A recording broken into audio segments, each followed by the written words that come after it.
The town of Blackridge sat 3 hours north of Kalgoorlie, surrounded by red dirt, dead scrub, and mining pits deep enough to swallow buildings whole.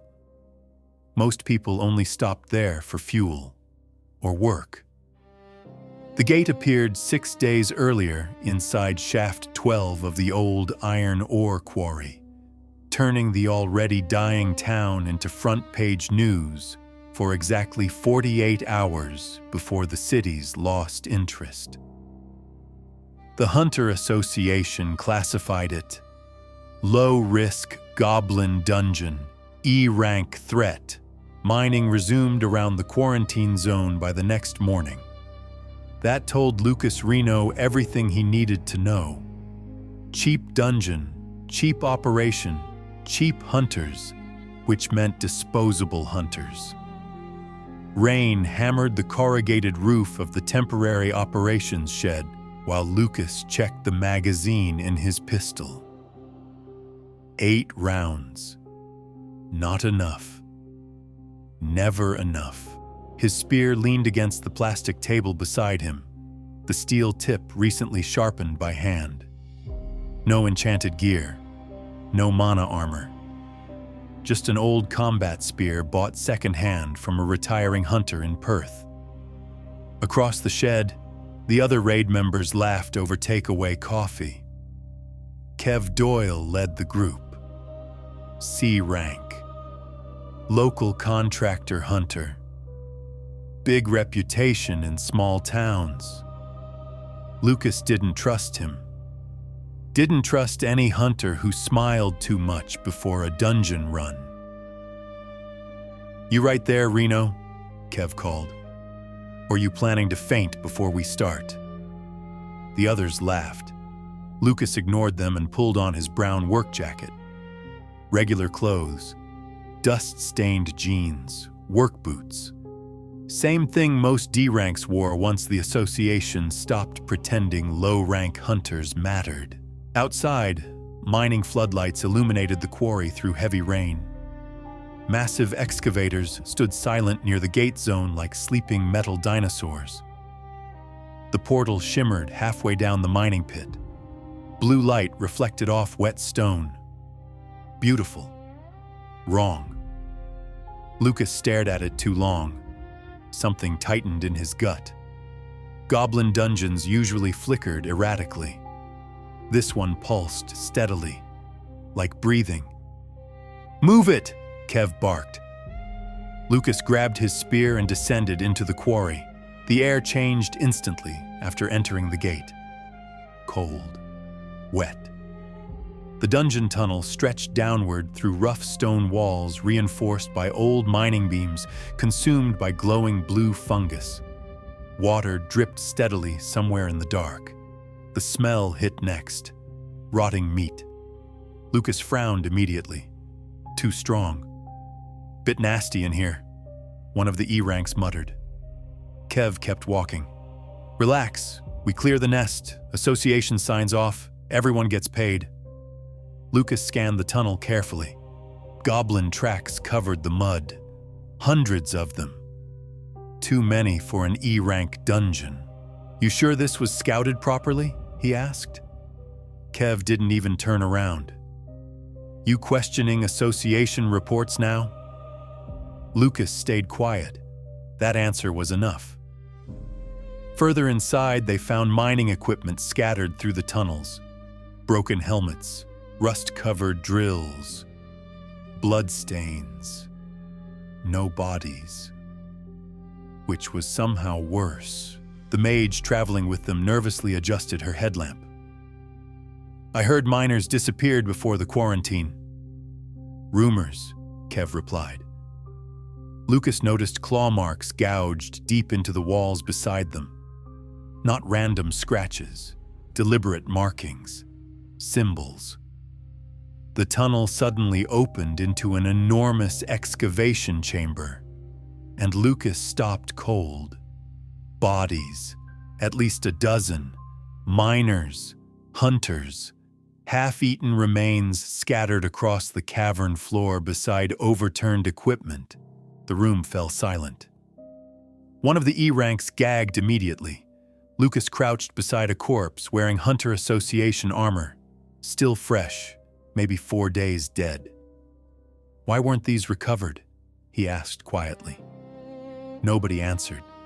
Then came the sound. A horn, deep in the tunnels. Not an animal noise. A signal. Lucas stood instantly. "Back up." The darkness around the chamber moved. Small shapes emerged slowly between mining machinery and broken stone. Goblins, dozens of them, watching silently. No screeching, no charging, just staring. Lucas felt genuine fear settle into his chest. Goblin dungeons weren't supposed to behave like this. Kev lifted his axe. "They're weak mobs. Push through." "Don't!" Lucas snapped. Too late. The horn sounded again. Every tunnel erupted.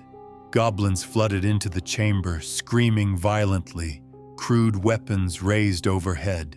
The mage panicked immediately. One E-rank died before Lucas even moved, dragged beneath a swarm near the excavation rig. Lucas fired twice. 2 goblins dropped. Then he thrust his spear forward repeatedly as the horde closed around them. There were too many. Far too many. Kev roared and swung wildly, carving through goblins while retreating toward the entrance tunnel. Retreating.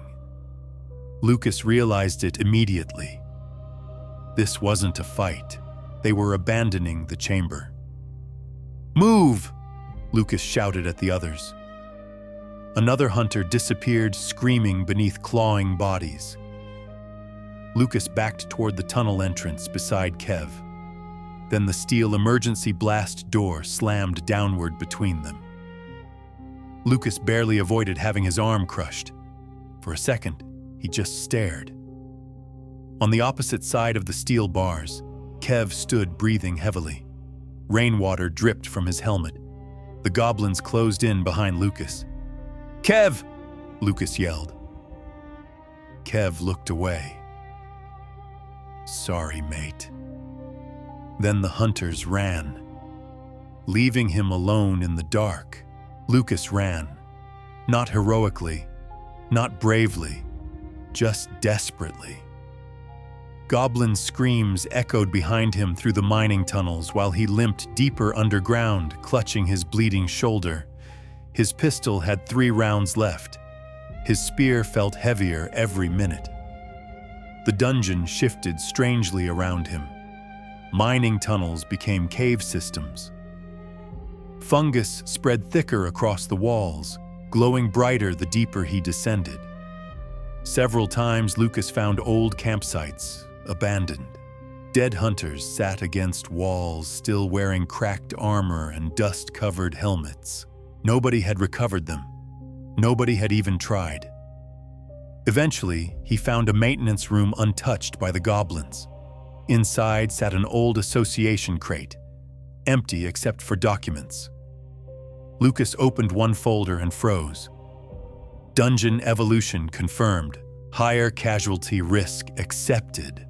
Operations to continue until resource extraction complete. His jaw tightened. They knew Blackridge's dungeon had evolved weeks ago, but shutting down the mine cost money. So they kept sending low-rank hunters inside instead.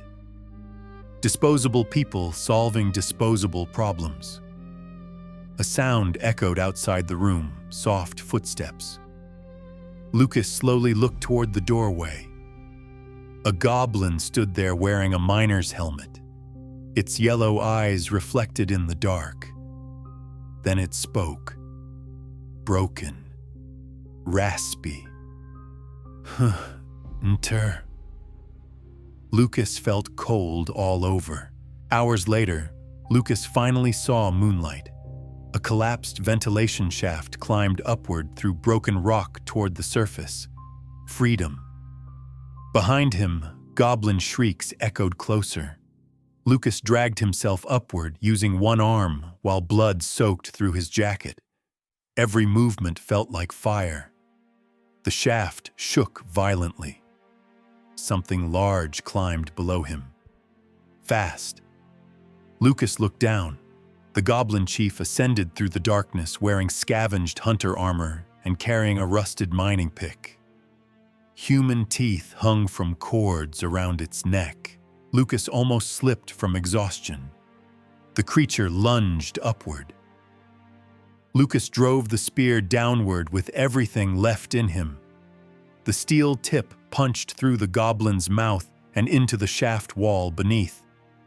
The creature screamed and fell backward into darkness. Lucas climbed. Faster. Stone collapsed around him as goblins shrieked below.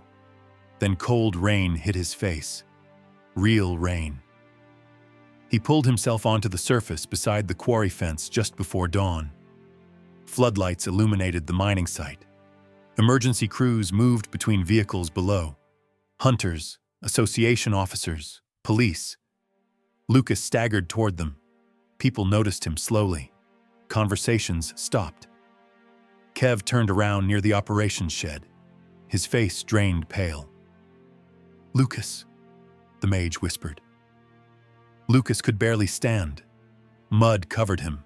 Blood soaked his clothes. One eye swollen nearly shut. He had survived hell. Kev stared at him silently for several seconds. Then association officials approached. Kev's expression changed immediately.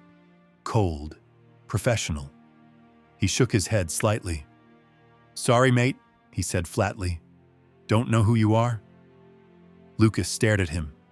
The other surviving hunters avoided eye contact completely. One actually turned away. "You left me down there," Lucas rasped. An association officer frowned. Kev shrugged casually. "Never seen him before. Probably some scavenger from the outskirts."